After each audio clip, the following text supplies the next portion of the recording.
Hey, I'm author-illustrator Shawn Harris, and I made my new book, Doing Business, for families that are potty training. It's a bit of a whodunit.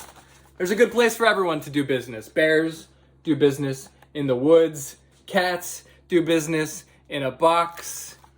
Daddy does business in the bathroom, but look, this is no place for business. Who did this?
My name is Jashar Awan. I'm an author and an illustrator. For my new book, Only Ants for Andy, I drew from my personal history to tell the story of a picky kid who tries new things and learns that different can be good. Hi, my name is Katie Yamasaki, and I'm here today to talk to you about my new book, Dad Bakes, with Norton Young Readers. I made Dad Bakes after having many experiences doing mural projects and working with different people who were incarcerated. I was working with a lot of mothers and fathers who were in prison or in jail or some other correctional facility, and I was also working with their children and young people on the outside who had been impacted by incarceration. And with all of my projects and all of my partnerships with people who were in prison and incarcerated, one thing that I found and one thing I loved about these projects is that you begin to get to know people a little bit better. And just like for any of us, there is more than one thing that makes us who we are. The same is true of mothers and fathers who find themselves incarcerated. The difference is that a lot of the time, once somebody becomes incarcerated, they kind of have this one defining quality that society labels upon them, which is inmate or criminal or felon or something like that. And so all of these other pieces of who they are, of what makes them a human being, kind of get erased with that incarceration. And I kind of wanted to create a book where young people who may have a parent who's incarcerated, or that parent who's incarcerated themselves, can kind of see themselves and see the vastness of that person they love so much reflected back to them in the pages. Because kids always know their parents to be more than any one thing, as we all do. So in Dad Bakes, the father, you'll see he's a gardener, and he's a baker, and he's a cat lover, and he loves to play dress up and pretend. He's a soccer player and a movie lover. So there are all these things that make him who he is. And we find out later that being incarcerated is a piece of his story, but it certainly isn't the only story.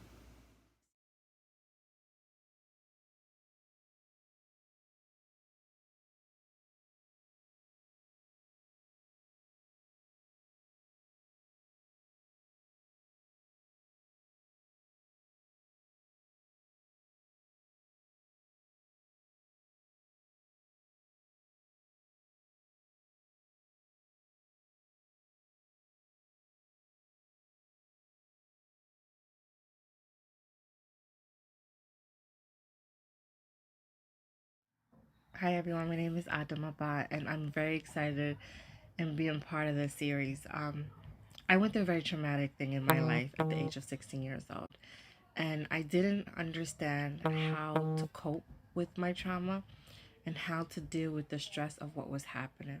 So I kept silent and I hid my feelings. But the minute I got courage from my teacher to tell my story and share it, I've been doing it. I've been sharing it. I've been sharing how I feel and what I went through.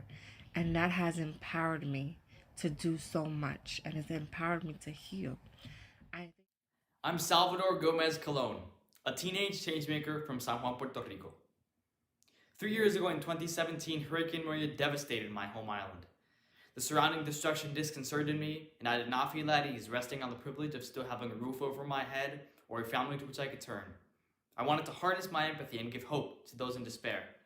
At first, I was unsure of what I could do, since I was just a 15-year-old high school freshman.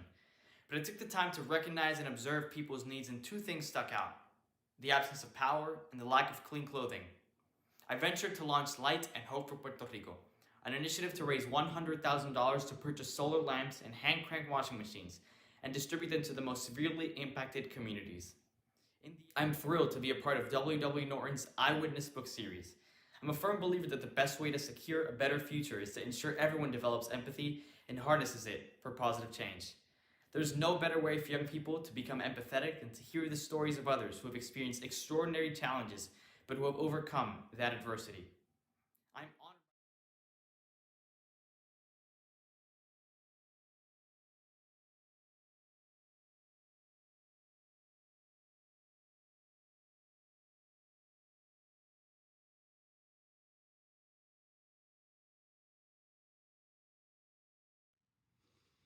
Howdy, folks. Rex Ogle here. If you read my middle school memoir, Free Lunch, you know I didn't exactly have the happiest of childhoods. My sixth grade experience was riddled with the usual obstacles, like making new friends and figuring out where to sit at lunch. But at home, I was faced with poverty and domestic violence. You don't have to have read Free Lunch to read Punching Bag. It's a standalone novel focused on the violence in our home, growing up, and how my stepdad's drinking escalated things alongside my mom's continual fury, and my search for answers following the death of my sister. Writing true stories about my past and my pain isn't easy, and finishing this kind of memoir in quarantine made it even harder. I wasn't able to go to a bar and have a much needed drink after a hard chapter, or go to the movies and escape reality for a couple hours.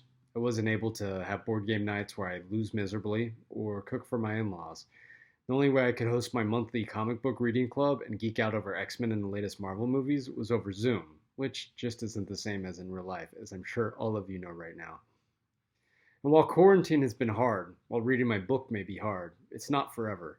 If you're having a hard time, get outside, go for a walk, turn up the radio, have a glass of wine, unless you're in recovery.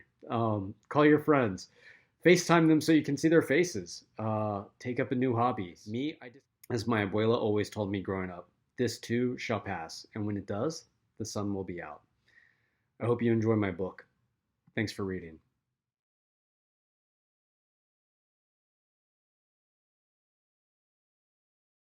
My name is Brittney Cooper, and my feminism is crunk, unapologetic, and visionary.